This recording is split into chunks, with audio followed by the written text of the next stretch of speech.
నువ్వు జరిగిపోయిన దాని గురించి ఆలోచిస్తూ ఉంటే జరగాల్సింది కాంప్రమైజ్ అయిపోతావు. So move on Priya. Okay okay ma'am. Bye.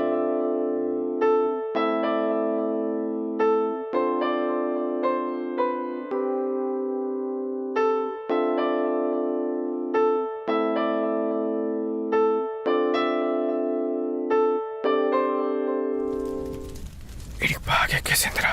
ఇప్పుడు ఆ అమ్మాయి గురించి మాట్లాడతాడు. మనం ఎంత సైలెంట్గా ఉంటే అంత మంచిదిరా. రే, ఇప్పుడు నా అమ్మాయి గురించి మాట్లాడదాం అనుకుంటున్నారు కదరా మీరు? అలా ఏం లేదు మామ, నువ్వు దేని గురించి అని మాట్లాడు, నీ ఇష్టం మామ. అయితే నా ఇష్టమేనా? అవునురా, నీ ఇష్టం, నీ ఇష్టం. నాకు అది కాకుండా ఇంకిష్టమైన ఏమున్నాయి చెప్పండి రా.